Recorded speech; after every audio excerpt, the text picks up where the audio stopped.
तो हम आज पढ़ते हैं राहुल सामाजिक स्तरीकरण कि सामाजिक स्तरीकरण होता क्या है, किस तरह से जो है सामाजिक स्तरीकरण काम करता है। उसमें जो है तुमने एक चीज देखी होगी कि ऐसा कोई समाज नहीं है इस संसार में जहाँ पे जो है सब लोग एक समान हो। प्रत्येक समाज में क्या होता है, कुछ ना कुछ जो है असमानताएं पाई जाती हैं।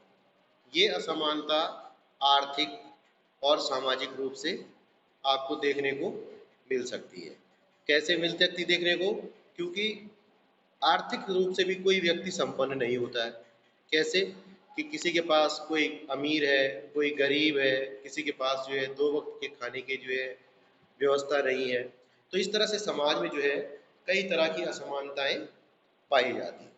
तो इसीलिए जो है धन दौलत, पद प्रतिष्ठा और सत्ता, ये तीन चीजों का जो वितरण है ये प्रत्येक समाज में लगभग अलग अलग रूपों में पाया जाता है। तो इसी तरह से जो है सामाजिक स्तरीकरण, ये इसी को जो है समाज में जो हमारा ऊंच नीच की जो बात होती है कि कोई व्यक्ति पैसे वाला है, कोई कम पैसे वाला है, कोई ऊंची प्रतिष्ठा वाला है, कोई निम्न प्रतिष्ठा वाला है, तो इसी को जो है क्या कहते हैं, यदि विभिन्न श्रेणियों में ऊंच नीच का आभास होता है तो उसी को कहते हैं समाज में सामाजिक स्तरीकरण। कहने का मतलब है कि प्रत्येक समाज में जो है धन दौलत पद प्रतिष्ठा का असमान वितरण पाया जाता है और इसी असमान वितरण के लिए समाजशास्त्र में जो है सामाजिक स्तरीकरण का प्रयोग किया जाता है। अब सामाजिक स्तरीकरण होता क्या है, इसकी खास बात क्या होती है? इसमें जो है पद सोपान, यानी कि इसमें जो है ऊंच नीच की भावना पाई जाती है।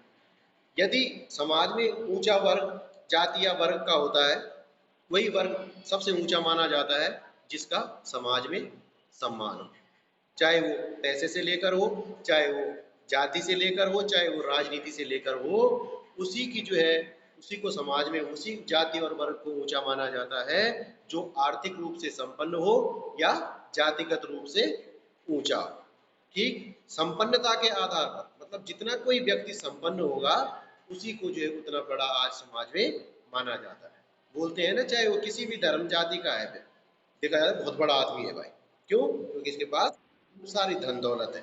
तो इसी को समाज में क्या कहते हैं, सामाजिक स्तरीकरण का नाम दिया जाता है।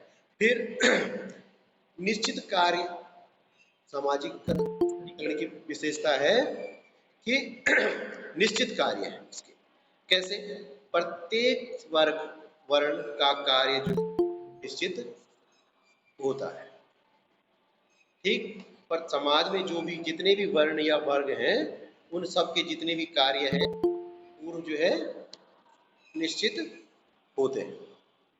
ठीक, जैसे ब्राह्मणों का काम पूजा पाठ, क्षत्रियों का देश की रक्षा करना। तो उसी तरह से जो है यहाँ पे वर्ग के रूप में देखते हैं, वर्ग उच्च वर्ग, निम्न वर्ग, मध्यम वर्ग, ये देखे जाते हैं। अब पूंजीपति वर्ग और मजदूर वर्ग, मजदूरों का काम मजदूरी करना है, पूंजीपति कोई उद्योगपति है वो पूंजी लगाते हैं, उनके यहाँ कई लोग काम करते हैं। तो यहाँ पे जो है निश्चित कार्य होते हैं, प्रत्येक जाति और वर्ग के अपने निश्चित कार्य होते हैं। ठीक है, फिर है वर्गीय योग्यता का परीक्षण। अब क्या होता है, वर्ग स्तरीकरण में जो है वर्गीय योग्यता होती है। परीक्षण कैसे? अब माना मैं आज निम्न वर्ग में हूँ, मेरी वर्गीय योग्यता का परीक्षण कैसे होगा?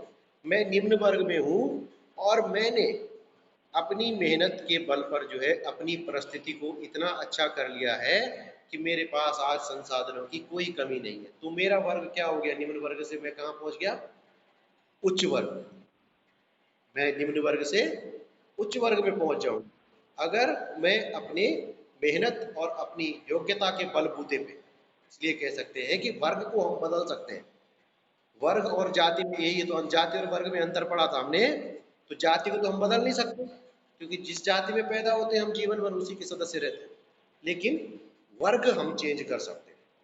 कोई निम्न वर्ग का व्यक्ति अपनी योग्यता के बल पर ऊंचे वर्ग को प्राप्त कर सकता है।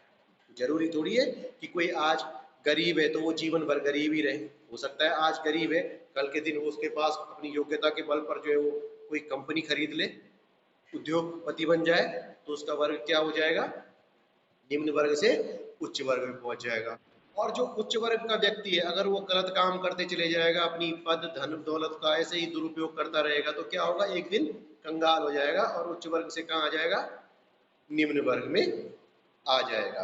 अब जो है बेटा सामाजिक स्तरीकरण में एक चीज और होती है जिसको बोलते हैं हम कार्य की प्रधानता। अब व्यक्ति को सम्मान जो है उसके कार्य के अनुसार मिलता है, ये सामाजिक स्तरीकरण की विशेषता है। अब ऊंचा कार्य करने वाले, अब जैसे कोई अध्यापक है, टीचर है, उसको सब जगह सम्मान मिलता है, गुरुजी गुरुजी गुरुजी है। डॉक्टर है, डॉक्टर साहब डॉक्टर साहब, वकील साहब। लेकिन अब कोई मजदूर है, उसको बेचारे को लोग उसी तरह से उससे बात करते हैं। मतलब जितना ऊंचा व्यक्ति का पद और कार्य होते हैं उसको उसी को ऊंचा पद मिलता है। मतलब ऊंचा कार्य करने वाले को जो है ऊंचा पद मिलता है, जबकि नीचा कार्य करने वाले को नीचा ही पद मिलता है। भारतीय समाज में ब्राह्मण क्षत्रिय वैश्य या शूद्र, उनकी जो स्थिति थी उनके कार्यों के अनुसार ही उनकी स्थिति निर्धारित की गई। ठीक, पूजा पाठ करा, पंडित सबसे ऊंची कास्ट मानी गई, सबसे ऊंचा वर्ण माना गया। उसके बाद क्षत्रिय वीर थे, देश की रक्षा की। वैश्य व्यापारी थे, व्यापार में निपुण थे। लेकिन शूद्र जो चौथा वर्ण था उनका काम क्या था, उनके घर में सेवाएं करना, सेवाएं देना। तो इसीलिए जो है जितना व्यक्ति का कार्य होता है जितना ऊंचा, उतना ही उसको समाज में सम्मान और प्रतिष्ठा प्राप्त होती है। फिर अगला वर्गीय आत्मनिर्भरता। अब वर्गीय आत्मनिर्भरता क्या होती है कि सभी वर्ग जो है एक दूसरे पे अंतः निर्भरता, सॉरी आत्मनिर्भरता नहीं, इसको कहेंगे अंतः निर्भरता, यानी कि सभी वर्गों के बीच क्या होती है, आपसी निर्भरता पाई जाती है। अब उच्च वर्ग है तो वो निम्न वर्ग पर आधारित है। क्यों? क्योंकि जब वो व्यक्ति काम करेगा, निम्न वर्ग का व्यक्ति अगर, माना मैं उद्योगपति हूं तो मेरे यहाँ काम करने उद्योगपतियों के बेटे थोड़ी आते हैं। जो निम्न वर्ग के लोग हैं या मध्यम वर्ग के लोग हैं वही तो मेरे यहाँ काम करने आएंगे। इसलिए जो है सभी वर्ग एक दूसरे पे निर्भर होते हैं। उच्च वर्ग जो है निम्न वर्ग पर अपने कार्य को कराने के लिए निर्भर होता है, जबकि जो निम्न वर्ग है वो उच्च वर्ग पर अपने कार्यों उनसे उनके कार्य करता है, उनकी उनकी फर्म में काम करेगा तो उसको आजीविका की प्राप्ति होती है। ठीक, और एक विशेषता और है इसकी कि सार्वभौमिक प्रक्रिया है। ये वर्ग सामाजिक स्तरीकरण जो है लगभग हर समाज में पाया जाता है। क्यों? क्योंकि संसार में ऐसा कोई समाज नहीं है जहां पर कोई, जिसमें जो है स्तरीकरण नहीं पाया जाता है। एक चीज, तो अब हम बात करते हैं कि सामाजिक स्तरीकरण के प्रमुख आधार कौन कौन से हैं। तो किस आधार पे जो है समाज में स्तरीकरण होता है, किस आधार पर वर्गों और जातियों का जो है स्तरीकरण निर्धारित किया जाता है। सबसे पहला आयु, उम्र, जो व्यक्ति की एज है उसके अनुसार भी जो है समाज में उसका स्तर निर्धारित किया जाता है। आपने एक चीज देखी होगी कि ग्रामीण समाज में जो वरिष्ठ व्यक्तियों को, बुजुर्गों को जो है विशेष सम्मान प्राप्त होता है। उनका स्तर जो है अन्य लोगों से अधिक ऊंचा है क्योंकि उनका सभी सम्मान करते हैं। ठीक है बेटा, मतलब जो भी वृद्ध व्यक्ति होते हैं, बुजुर्ग व्यक्ति होते हैं ग्रामीण समाज में, उनको बिल्कुल विशेष आदर दिया जाता है। दूसरा है लिंग।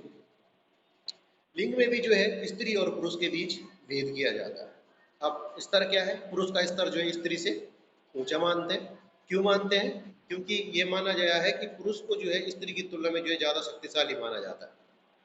तो ये भी जो है एक स्तरीकरण का लिंग के आधार पर जो है भेदभाव किया जाता है। लिंग के आधार पर जो है स्तर निर्धारित किया जाता है कि पुरुष को तो शक्तिशाली माना जाता है और स्त्री को कम शक्तिशाली माना जाता है। फिर उसको पुरुषों के समान जो है सारे अधिकार प्राप्त नहीं है। स्त्रियों को जो है पुरुषों की तुलना में कम अधिकार दिए जाते हैं। जैसे संपत्ति के मामले में लगा लीजिए आप, कुछ और अन्य अधिकार भी है, जैसे सामाजिक अधिकारों में अंदर अपने माता पिता की अंत्येष्टि में शामिल नहीं होना, ये अभी है, धीरे धीरे लोग इसको तोड़ रहे हैं, लेकिन कहीं ना कहीं है। तो इस तरह से जो स्त्रियों को पुरुषों की तुलना में अधिकार भी कम, तो ये हो गया लिंग के आधार पर।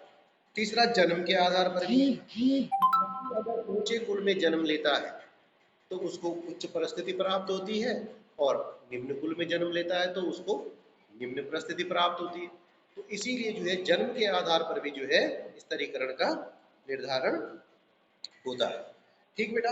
उसके बाद धन, पैसा, ये तो सबसे मुख्य आधार है। आजकल जो है उसी व्यक्ति को बड़ा माना जाता है जिसके पास खूब धन दौलत होती है, जिसके पास खूब सुविधाएं होती हैं, उसी को इस समाज में जो है बड़ा आदमी माना जाता है। ठीक। फिर आता है बेटा योग्यता और कार्यक्षमता। फिर कुछ व्यक्ति जो है अपने बुद्धिमानी के बल पर भी जो है सम्मान प्राप्त करते हैं, उनका स्तर होता है समाज में। कुछ व्यक्ति जो है बहुत मेहनती होते हैं, उनको बड़ी तारीफ, उनका सम्मान होता है कि यार ये आदमी बहुत मेहनती आदमी, इसने बहुत मेहनत की, बहुत आगे बढ़े हैं, तो उनको जो है विशेष सम्मान दिया जाता है। ठीक है। और जो व्यक्ति आलसी होते हैं उनको बोलते हैं बेकार है, उनको बेकार बताया जाता है। जो व्यक्ति मेहनती होते हैं उनको बोलते हैं बहुत अच्छा आदमी है, मेहनती व्यक्ति। फिर है जाति और वर्ग। अब व्यक्ति जो है, कहने का मतलब ये है कि जाति और वर्ग भी जो है सामाजिक स्तरीकरण का आधार है। अगर व्यक्ति जो है ऊंची जाति में पैदा होता है तो उसको उच्च परिस्थिति प्राप्त होती है, उच्च वर्ग में पैदा होता है तो उसको उच्च परिस्थिति प्राप्त होती है। वर्ग में जाति नहीं देखी जाती, लेकिन जहाँ जाति वाली बात आती है वहां पे किस जाति में जन्म लेता है, ऊंची जाति में जन्म लिया हो तो ऊंची परिस्थिति प्राप्त होती है। ठीक है बेटा। तो इसी तरह से जो है स्तरीकरण का जो अब महत्व क्या है समाज में, सामाजिक स्तरीकरण का अब आता है महत्व। महत्व में क्या है, सबसे पहला है श्रम विभाजन। इसमें जो है श्रम विभाजन का बड़ा महत्व है। प्रत्येक व्यक्ति अपने कार्य को सही ढंग से करता है, क्योंकि उसको पता है कि मेरा काम जो निर्धारित ये किया गया है तो मुझे यही काम करना है, और उसे वो बड़ी ईमानदारी के साथ करता है। संगठित समाज होता है। ठीक। प्रत्येक वर्ग अपने सदस्यों को संगठित रखने की कोशिश करता है।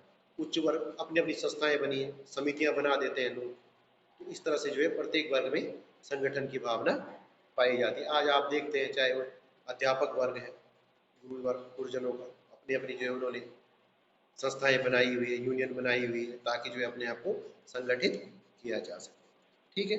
व्यक्तियों में संतोष, क्यों? क्योंकि सामाजिक स्तरीकरण जो है व्यक्तियों में जो है संतोष की भावना उत्पन्न करता है, ताकि उसको पता लगता है कि भाई उसको जो भी सम्मान मिला है, जो भी प्रतिष्ठा मिली है, वो उसकी योग्यता के अनुसार मिली है।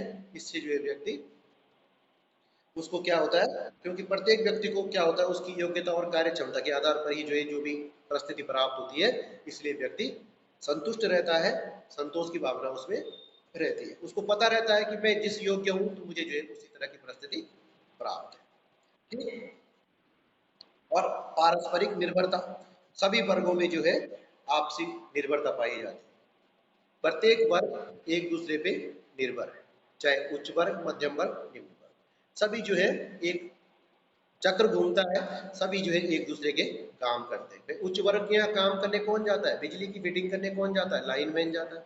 अगर पानी खराब हो गया तो कौन जाता है, प्लम्बर जाता है। तो प्लम्बर जो है उच्च वर्ग में तो नहीं होगा, जाहिर सी बात है निम्न वर्ग का व्यक्ति होगा। तो क्यों, काम कहाँ से निकल रहा है, सब जो है एक दूसरे पे आश्रित है। अब माना प्लम्बर किसी उच्च वर्ग के यहाँ जो है पानी ठीक करने गया, तो उसको क्या मिला, वहां से पैसा मिला, उसको आजीविका उसकी चलेगी। ठीक। तो इस तरह से जो है वर्गों में आपसी निर्भर